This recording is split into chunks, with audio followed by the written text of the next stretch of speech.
Dwarves had different relations compared to the Valar and the Elves, especially Aulë. The dwarves were made by Aulë, who kept this work hidden from the Valar against the will of Eru. When asked, Aulë said he didn't desire lordship, he would later repent. I desired things other than I am to love and teach them, so that they too might perceive the beauty of Ea, and in my impatience I have fallen into folly. Aulë wept, smiting the dwarves, though Ilúvatar would later decide the dwarves to remain, though they would awaken after the elves. Aulë took the 7 fathers of the dwarves and laid them to rest before returning them to Valinor. The dwarves would aid Aulë in the remaking of Arda in the last battle. Durin was the eldest of the 7 fathers of their race. He was also the ancestor of all the kings of the Longbeards. He was known as Durin the Deathless. While Durin the Deathless had died before the passing of the elder days, his line had continued growing. He was held by the dwarves to be the Deathless. Durin was again the king in the Third Age as the 6th of that name. However, Sauron's power had increased by then, with evil things stirring. The powers of Khazad-dûm had increased after the end of the First Age and was enriched by many people during the ruin of Nogrod and Belegost in the Blue Mountains after the breaking of Thangorodrim. The power of Moria had endured during the Dark Years and the dominion of Sauron. Eregion was destroyed and the mines of Moria was shut. Durin was later slain by a Balrog of Morgoth as the dwarves delved deep, seeking beneath Barzimbar for Mithril, the metal beyond price that was becoming yearly ever harder to win. The powers of Moria had passed, and the people were destroyed and fled far away. Most of those whom escaped went to the north in Erebor, the lonely mountain. In Erebor, Thrain I became the king under the mountain and found the great jewel called the Arkenstone, heart of the mountain. His son, Thorin I, however, was removed and went north into the Grey Mountains. At the time, most of Durin's folk were just gathering. After Dain I was slain, along with Thror, his second son, most of Durin's folk had abandoned the Grey Mountains.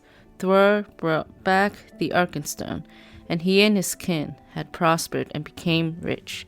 They also had the friendship of men who had lived amongst them. The dwarves were soon known to have made weapons and armor of great worth, and the Northmen who lived between Calduin and Carmen became strong and were able to drive back all enemies from the east. As a result, there was a lot of feasting and songs in the dwarves of Erebor. Many of Thror's kin escaped shortly afterwards. Thror would become old, poor, and desperate and give the last of the 7 rings to his son Thrain. After the Nar brought back to him the war of the dwarves and orcs had started, Thrain would send messengers and Durin's folk would gather all their hosts, and they were joined by great forces sent from the houses of other fathers, for this dishonor to the eldest of the race filled them with wrath. At first, fortune was against the dwarves, but not so much with the orcs, as they had outnumbered their enemies. This began the Battle of Azog-Bizar. Thrain and Thorin were wounded, while his son Frerin and his kinsman Fundin were slain. Azog, the father of Bolg, came forth, and he was a great orc with a huge ironclad head, and yet agile and strong. He showed up with many that were like him. However, Nain was blind with rage and made a great stroke with all that remained of his strength. This was still not enough for Azog, who would produce a blow so heavy on Nain's neck and he fell. Nain's son Dain, however, was able to catch and slay Azog. He would later fall in the War of the Ring. The dwarves that were left gathered in Azog-Bizar. After the war, they would disperse, and Thrain and Thorin would go back to Dunland. The dwarves of Durin's folk were believed to be the first of the 7 rings that were forged by the dwarves. It was given to Durin III by the elven smiths rather than from Sauron himself. However, the possessors did not speak of it, and the rings were seldom surrendered until near death. It was commonly believed among Durin's folk that it was worn by Thror. However, it was not true. It was not found on the body of Azog.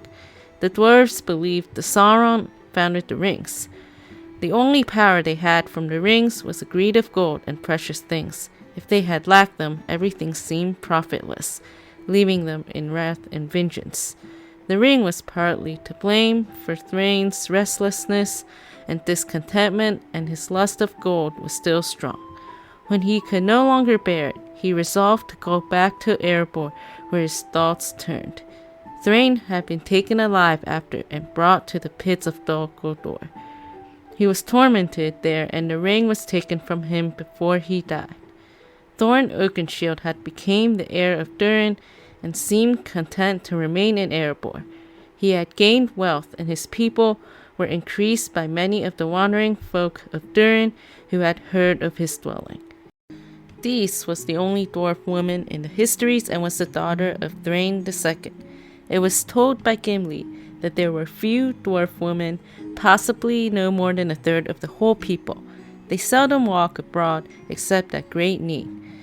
They are in voice and appearance and in garb if they must go on a journey, so like to the dwarf men that the eyes and ears of other peoples cannot tell them apart.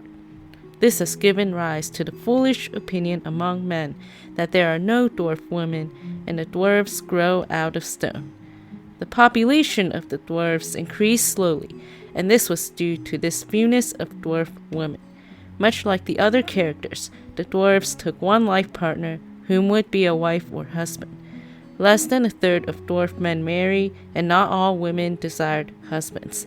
Some desired none, while others desired none that they could get. Much like the women, there were also men that decided not to marry, being engrossed in their crafts. The dwarves had traditions that were known to elves and men. They had beliefs that allowed for rebirth, though that could be attributing to that of the elves.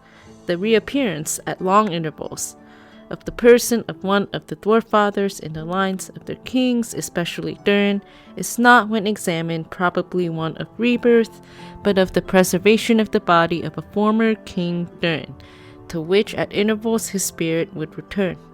It is suspected that Durin was not being rebirthed, but rather his spirit would return due to the preservation of the body of a former king Durin.